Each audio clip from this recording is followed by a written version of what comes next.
सगी बहनों की कहानी है जिसमें दो सगी बहनों एक दूसरे से बहुत प्यार करते थे और उन दोनों बहनों की दो सगे भाइयों से शादी हो गई और वो हंसी खुशी बढ़िया से रहने लगे। फिर एक दिन उसकी मम्मी की याद आई छोटी बहन को।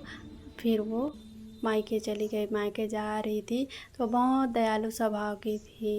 तो रास्ते में जब जा रही थी तो उसे एक पेड़ मिला। पेड़ बोला, बहन मेरे नीचे बहुत कचरा है, इसको साफ़ कर दे। तो हाँ करके वो वहाँ पेड़ के नीचे को साफ़ करने लगी। फिर वो गौशाला के पास पहुँची। गौशाला में गाय बोले, हम लोग का गौशाला साफ़ कर दे बहन। तो फिर वो गौशाला साफ़ करने लगी। फिर वो रास्ते में जा ही रही थी गौशाला साफ़ करके।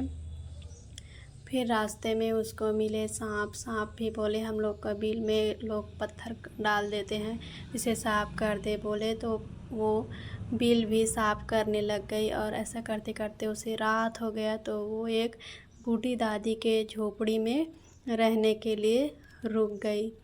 तो फिर जब बूढ़ी दादी से बहुत प्यार की फिर सुबह हुई तो वो उसे बाय बोलने लगी। तो जब वो जाने वाली थी तो उसे एक लाल पोटली दी और उस लाल पोटली को लेकर वो लड़की अपने घर को निकल गई।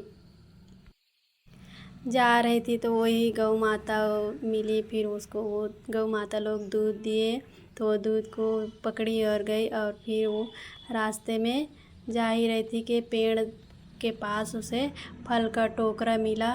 फिर वो फलों का टोकरी लेकर और लाल पोटली और दूध लेकर वो घर पहुंच गई। इतना सब कुछ देख कर के उसके अड़ोसी पड़ोस की उसकी सगी बहन उससे जलने लगी और मैं भी मायके जाऊंगी करके वो भी रेडी होने लगी। उसकी बहन के मन में लालच आ गया और वो भी जाने लगी और उसको बाय बोली। फिर वो गई और वो भी जा रही थी तो उसे पेड़ बोले कि यहाँ को साफ़ कर दे करके, कचरा है करके। तो वो उन लोगों को पेड़ को इग्नोर करते हुए आगे चली गई। वैसे ही गौ माता लोग उनसे बात किए तो वो उनको भी ध्यान नहीं दी, नज़रअंदाज करते हुए चली गई। फिर जब रास्ते में वो सांप लोग मिले तो उनको भी नज़रअंदाज करते हुए आगे चली गई और मायके पहुंची तो वहाँ सुना सुना, वहाँ तो कोई था ही नहीं। फिर वह कुछ नहीं मिला सोचकर गुस्से से आने लगी। तभी गौ माता लोग के पास आई तो गौ माता लोग उसे बहुत भगाए, मारने के लिए दौड़ाए। वो लहूलुहान होते हुए भागते हुए जब वो घर आई, रास्ते में पेड़ भी उसे दौड़ाए भगाए, कांटे चुभने लगे। ऐसे करते वो घर आई। जब वो घर आई तो अपनी बहन से पूछी तो उसकी बहन ने रास्ते की सारी कहानी उसको समझाई।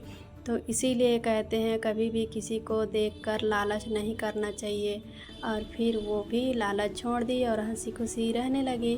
तो कैसा लगा? Comment, like